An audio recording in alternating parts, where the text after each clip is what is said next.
Okay, welcome back. I'm going to be teaching you about assigning phasing properties.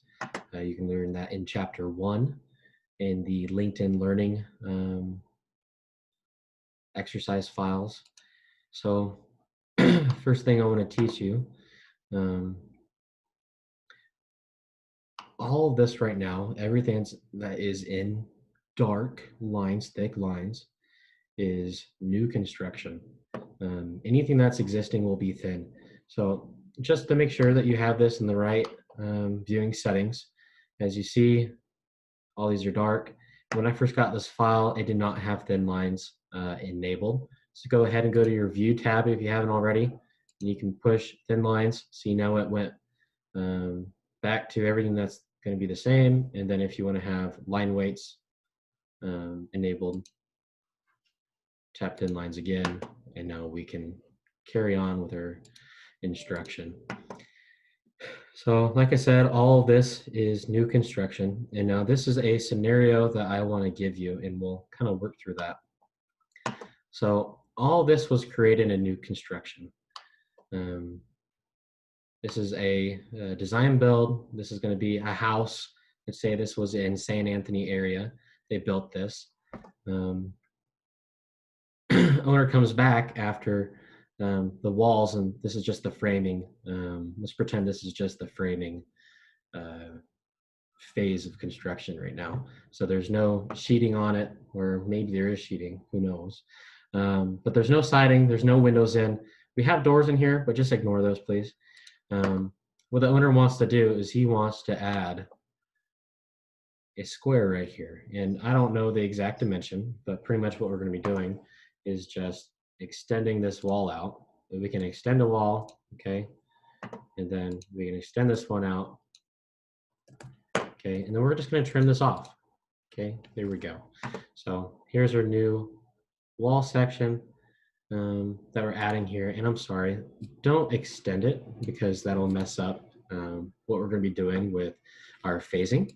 And don't extend this either. It won't show up correctly. So all this, let's go click on these elements. This is all the existing stuff, or sorry, the new construction. So in our phasing portion of our properties, so whenever you click a wall or a door or whatever, you can come down here to phasing, and you can decide what is the lifespan of this item or this wall or the project or whatever. So I want to say it was made in new construction. So this is a new house. And then we're going to have to demolish it so that we can create a larger room. And that's going to be demolished in existing construction as well. Okay? Or sorry, not existing. You can't do that because it goes from existing to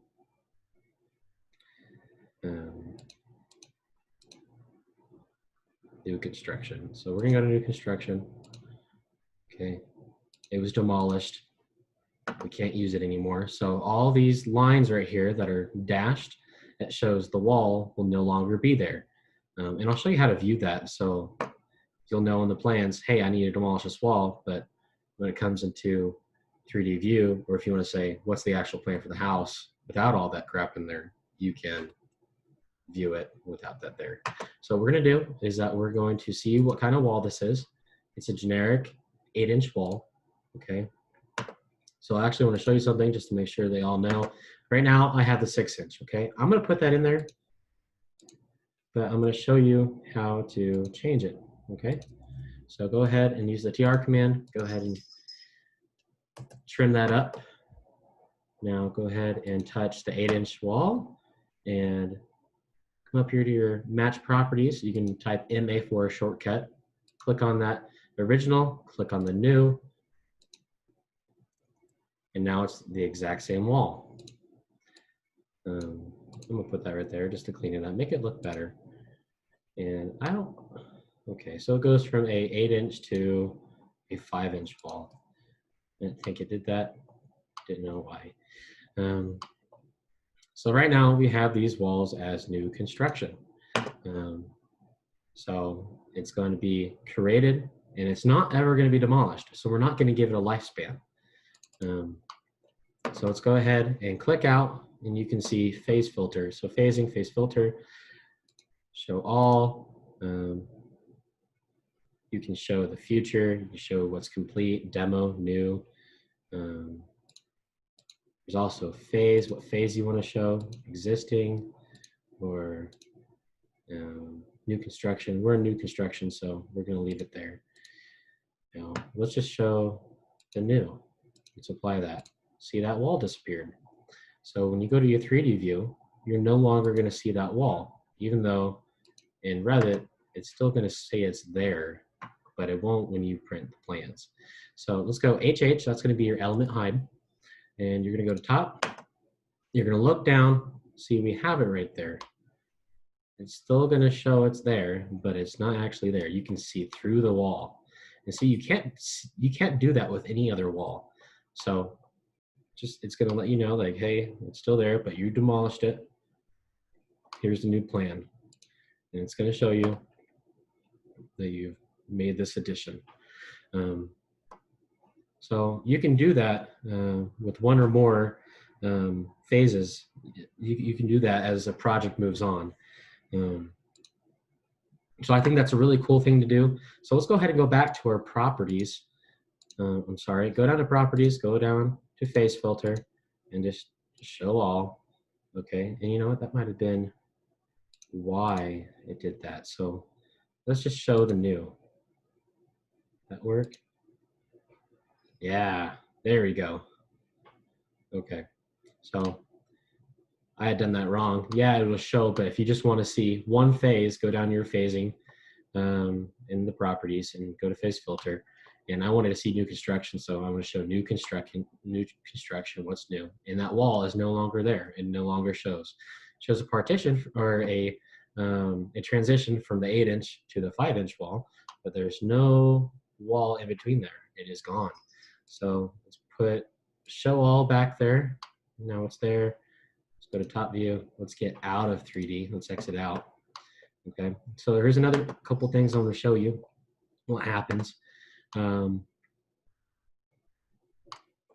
you already know how to assign. So you can, here's new construction. Let's say, I wish there was a way that you could highlight all of this and name it one phase. So let's say if I wanted to say, hey, I accidentally built these walls in new construction, I want to put it back to existing. It's already there, but I want to make an addition and take out walls. I want to portray that.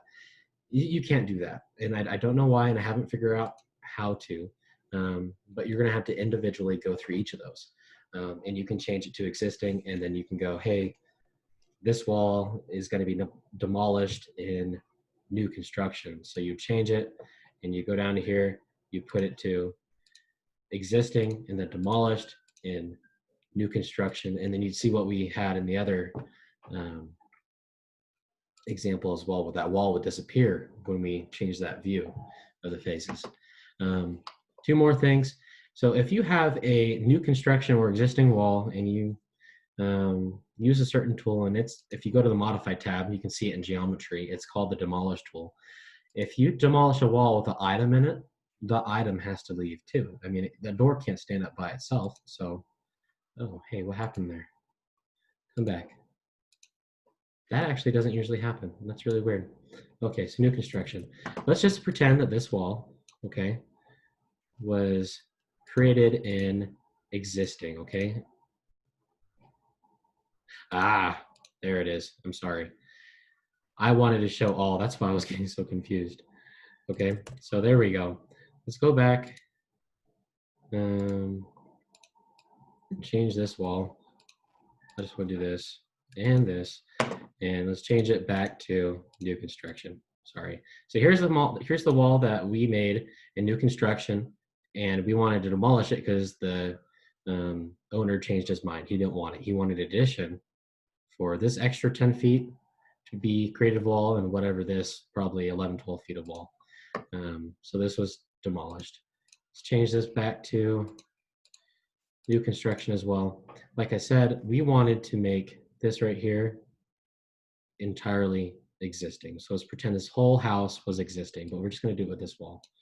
Okay, so we're gonna have to touch that one, touch this one, touch that one, and we're gonna go down here and we're gonna call it existing, okay? So another way you can demolish things, okay? So let's say you want to demolish it. You go up here to Modify tab, and you can click in Geometry and Demolish. And you can click, click, and see those are two separate walls, so it didn't do the exact same time. But I clicked on the wall that had this door in it, and like I said, if you demolish the wall, the door cannot stand. So it's going to put dashed lines to this door as well to symbolize it's gone. Okay, so let's see what it did in 3D view. If we go to 3D view, what did it do? So you see all these lines, it shows, hey, this is going to be demolished. Let's go down here to phase filter. And right now we're showing all, but we just want to show new construction. Okay, you're going to see that those walls disappear. I want to see what's going to be in the future. What is it going to be finished like? What is it going to look like? Now, if I would show the demo plus new, it's going to show what I'm demoing plus the new. It's not going to show existing walls. And when I had selected these walls that were in existing and I pushed the demolish on them, it changed its properties. So let's go back to the face filter. Let's go ahead and look at, what do we want to pick? Previous plus demo. Maybe that's what it means by existing. I want to see that. So previous plus demo. The whole house disappears. So we know that this was existing and then it was going to be demolished. So that's what you're seeing. So let's go ahead and reset that, and we're going to go to show all. Let's get out of 3D. And that's our lesson for today. Take that, go ahead and keep practicing, and you can use this effectively in your tenant improvement project. Thank you. Have a great day.